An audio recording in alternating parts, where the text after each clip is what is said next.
करना चाह रहे हैं तो वो एक डिफेंस के हो सकता है। और इस तरीके से हमारे सुपर पावर के लिए एक ये प्रतीक बन सकता है। हम ये नहीं कह रहे कि भाई आप मांसाहारी जो है उसको एक बिना मांसाहारी के आप लड़ाई नहीं, क्षत्रिय अधिकांश जो हमारे समाज में है वो अधिकांश जो मांसाहारी हैं, तो लड़ाई जो उत्साह करने के लिए, एक जोश उत्पन्न करने के लिए तो आपको उस तरीके से भोजन लेना ही पड़ेगा। तो ये विषय इसमें जोड़ना चाह रहा हूँ। इसमें एक और विषय में लेकर जाना चाह रहा था कि इसको गांधी के संदर्भ में किस तरीके से जोड़ा जा सकता है इस मानसिकता के तरफ से, क्योंकि अधिकांश मैंने जो कहा कि वेस्टर्न नेशन के फिलॉसफी में दया करुणा भाव उस तरीके से वो अधिकांश नहीं देखते। जो भी एक उनकी दुश्मन राष्ट्र है उनको निर्ममता से वो जेनोसाइड करते थे। अधिकांश बहुत सारे जो आदिवासी समाज है उनको गुलाम करके उन्होंने खत्म करने की कोशिश की। यहाँ पे एक और चीज देखना पड़ेगा कि जब हम फ्रीडम स्ट्रगल को देखते हैं, अधिकांश लोग नहीं चाहते थे कि भारत में, अधिकांश इस शब्द से जो जोड़ के कह रहा हूँ कि जो भी एक अति बैकवर्ड क्लास इत्यादि के लोग थे उनके यहाँ अधिकांश उस तरीके से एक ये नहीं उत्पन्न होता। 1857 के बाद स्थिति बदल गई और जो भी एक फ्रीडम स्ट्रगल की हम कल्पना कर सकते हैं वो इस तरीके से हम सिनेमा में इस तरीके से देखते हैं भाई, जो एक भगत सिंह हो, राजगुरु हो, इस तरीके से बहुत सारे जो अंग्रेज सोल्जर है उनको अकेले मार रहे हैं, पीट रहे हैं। या मंगल पांडे की आपने मूवी देखा होगा, एक अकेला हीरो सबके सैनिक को बंदी बना रहा है। इस तरीके से शायद असली इतिहास में नहीं हुआ, क्योंकि आप गिनती करके देखिए इतिहास के जो भी एक फ्रीडम फाइटर्स है उनमें आप 1000 से ज्यादा गिनती नहीं कर सकते। अंग्रेज सोल्जर कितना है? अंग्रेज सोल्जर में ही अगर अंग्रेज के जो एक सोल्जर थे वे सब हमारे ही लोग थे ना। अधिकांश लोग ब्रिटिश सोल्जर जो भी उनकी यहाँ ही नौकरी करते थे। तो इस तरीके से गांधी के संदर्भ को इस तरीके से देखना पड़ेगा कि उन्होंने जब फ्रीडम स्ट्रगल स्टार्ट किया तो कोई सहायता करने के लिए उनकी नहीं आया, कोई समाज उठ के एक उनकी सेना लेके गांधी जी के पीछे खड़े होने के लिए। और उनकी जो कह सकते हैं कि जो एक लोग सहायता कर रहे थे गांधी को लेकर आने के लिए, वे सब एक टाटा बिरला या उस तरीके से लोग थे।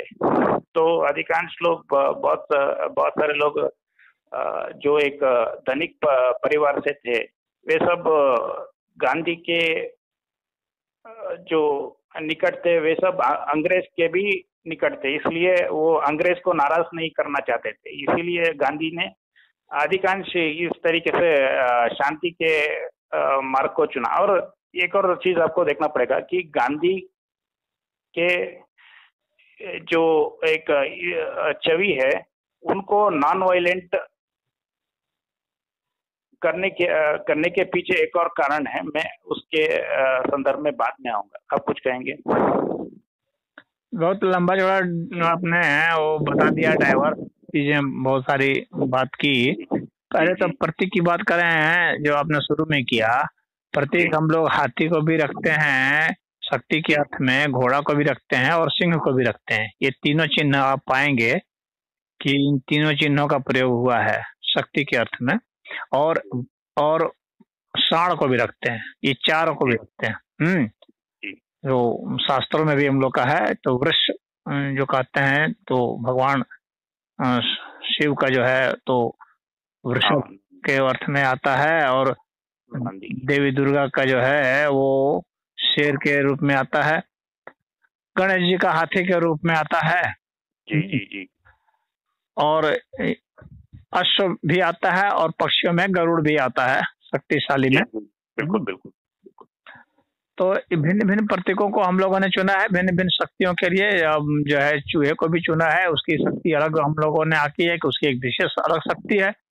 तो सभी प्राणियों को ईश्वर ने अलग अलग शक्ति दिए हैं अलग अलग क्षेत्र में। तो उन सभी शक्तियों को पहचानने जानने की जरूरत है, और उसके उपयोग करने की जरूरत है कि हम कहाँ कैसे उपयोग कर सकते हैं अपने को बेहतर बनाने के लिए।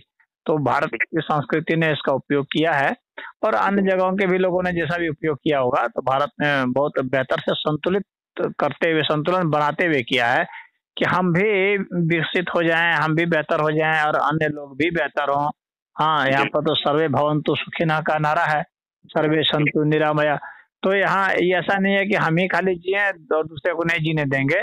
तो यहाँ ऐसा संघर्ष यहाँ के सिद्धांत में नहीं रहा है। यहाँ के ऋषि मुनियों ने यही कहा है कि सभी प्राणी इसीलिए प्रकट हुए हैं कि वे भी जी सकें। ईश्वर ने उनको भी जीवन दिया है, जीने के लिए दिया है, तो हमें उनको मारने का कोई हक नहीं बनता है। हम एक ऐसा संतुलन बना के करें, हम अपने में कुछ संतोष की भी वृत्ति लाएं, जिससे कि हम भी जी सकें और वो भी जी सके।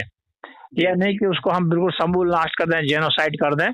तो इसलिए यहाँ पर जेनोसाइड का यहाँ पर कभी भी यहाँ पर जो है न समर्थन किया गया, न इनको प्रतिपादित किया गया, उसकी भर्त्सना की गई है। लेकिन वहां पर इस तरह से नहीं है। वहां पर उधर तो ऐसी संस्कृतियों में तो जेनोसाइड वगैरह की भी बात है, मारपीट और सब, खाओ पियो लुटो। तो उनकी संस्कृति बहुत अब फिजिकल लेवल पर है, और अधिक से अधिक कुछ मेंटल लेवल पर है, बहुत छोटे स्तर पर। लेकिन हम लोग तो मेंटल लेवल से ही शुरू किए हैं, फिजिकल लेवल पर उतना जोर बहुत ज्यादा नहीं है लेकिन उतना भी जोर नहीं है। और उसके बाद जो है आत्मिक लेवल पर यहाँ सबसे ज्यादा जोर है। यहाँ तो मोक्ष के ऊपर सबसे ज्यादा जोर है, उसके बाद आत्मा के स्तर पर जोर है कि आत्मज्ञान होना चाहिए, फिर ज्ञान के ऊपर जोर है वो होना चाहिए, फिर मन के ऊपर जोर है कि भाई आपको एकाग्रचित होना चाहिए, मानसिक रूप से सब विद्याओं का स्वामी होना चाहिए। और फिर जो है बाद में शरीर के ऊपर है। शरीर के ऊपर यहाँ बहुत ज्यादा फोकस नहीं किया गया है लेकिन बहुत नहीं। लेकिन जब किया गया है तो वो स्वस्थ रहने के अर्थ में किया गया है, इस अर्थ में नहीं किया गया है कि आप अपने शरीर को बलवान बना लें इतना कि दूसरे को सताने लगे। उसको यहाँ पर कभी भी प्राथमिकता नहीं दी गई है। अगर ईश्वर ने आपको बल दिया है, अगर आपने बल अर्जित किया है, तो इसलिए क्योंकि दूसरे की रक्षा कर सके, अपने परिवार की रक्षा कर सके, अपनी रक्षा कर सके, और दुर्घटनाओं से इन सब से अपने को बचा सके, ऐसा है। अब आते हैं गांधी की बात जो आपने की कि भाई गांधी से इन सब चीजों का जो फ्रीडम स्ट्रगल का मूवमेंट का है, तो उसमें भाई गांधी ने क्या, गांधी के पास क्या विकल्प था? गांधी कोई सेनानी तो थे नहीं। हाँ, कोई उनमें कोई ऐसी कोई इस तरह की वीरता नहीं थी। उनकी वीरता तो इसी अर्थ में थी कि भाई वो मानसिक वीरता मान सकते हैं, आत्मिक वीरता मान सकते हैं, शारीरिक वीरता, फिजिकल स्ट्रगल करने का तो उनमें वैसा दमखम था नहीं, कभी नहीं। पूरे उनके जीवन में आप देखेंगे तो वो वैसा था नहीं, उस वृत्ति के वे थे नहीं कि वैसा करे। तो जाहिर सी बात है कि वो जहाँ मजबूत थे, उनका जो पक्ष मजबूत था, अपने उसी मजबूत पक्ष से ही वे कुछ कर सकते थे, जो भी किए उन्होंने या जो भी किया। तो उनका जो पक्ष मजबूत था वो उन्होंने किया। वे जिस सिद्धांत को मान करके चल रहे थे, और वे भारत की परिस्थितियों को देख रहे थे कि हम यहाँ कैसे लोगों को कर सकते हैं। अंग्रेजों के खिलाफ लड़ने का मतलब मिलिट्रियली लड़ने का, आर्मी से लड़ने का दमखम तो गांधी में था नहीं। तो और ना उन्होंने इसका आह्वान किया। तो जब आह्वान किया नहीं तो वैसे युवा उसमें आएंगे क्यों? उसमें तो वैसे ही लोग आएंगे जो उसी मानसिकता के लोग हों, जो उनको वही जो अच्छा लगता हो और वही को वो आरामदायक सहूलियत मानते हो कि भाई धीरे धीरे इसी में संघर्ष करते करते करते इन लोग को मना लेंगे, इन लोग को तैयार कर लेंगे, ये लोग अपने से चले जाएंगे, छोड़ के चले जाएंगे। इस वृत्ति से ये लोग काम कर रहे थे। लेकिन विश्व की जो परिस्थितियां हैं वो एक अलग रूप ली। भाई विश्व युद्ध हुआ, उसमें सब इनकी संपत्तियां नष्ट हो गई, धीरे धीरे इनको मैनेज करने में दिक्कत आने लगी।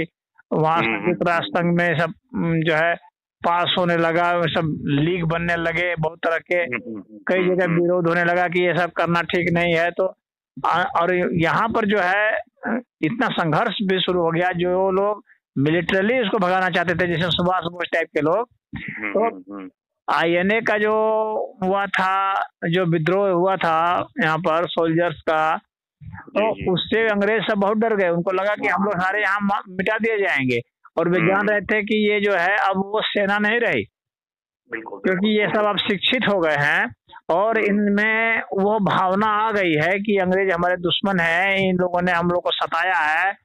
पहले तो भाई नहीं जान रहे थे कि सताएंगे ये लोग, तो लेकिन जब देख लिया कि सता रहे हैं, तो भाई वो भी बात फैली कि ये लोग सता रहे हैं, हम लोग को शोषण कर रहे हैं, हम लोग के यहाँ से धन लूट के ले जा रहे हैं अपने वहाँ, हम लोग को युद्ध में झोंक दे रहे हैं। तो धीरे धीरे इनके सारे उपद्रव, हम गोली चलवा दिया, कई जगह कांड किया था ना, जलियांवाला बाग वगैरह इस टाइप का बहुत जगह। तो उन सबकी जो प्रतिक्रिया आने लगी, तो धीरे धीरे धीरे आईएनए के रिवोल्ट के रूप में बदल गया। और तो वह जो मिलिट्री में जो रिवोल्ट हो गया ना, वह सबसे बड़ा रिवोल्ट था। सुभाष बोस ने भी उधर सेना बना ली। हाँ, तो उधर सेना बना ली, वह हो गया। जो रिटायर्ड सैनिक होने लगे, वे लोग शामिल होना शुरू किए, वे लोग विद्रोह करने लगे। तब अंग्रेजों को पूरा हो गया कि अब हम लोग यहाँ मारे जाएंगे और कुछ होगा नहीं इससे ज्यादा, और हम लोग को ये छोड़ना ही पड़ेगा। तो लाचार होकर के उन लोगों ने छोड़ा है। विश्व की परिस्थिति को देखते हुए और यहाँ की परिस्थिति को देखते हुए उन्होंने कोई दया वया नहीं किया, मजबूर होकर के यहाँ से भागे हैं वे सब। नहीं, वो मैं मानता हूँ। मैं इस विषय को इस तरीके से मोड़ कर देखने की कोशिश कर रहा हूँ।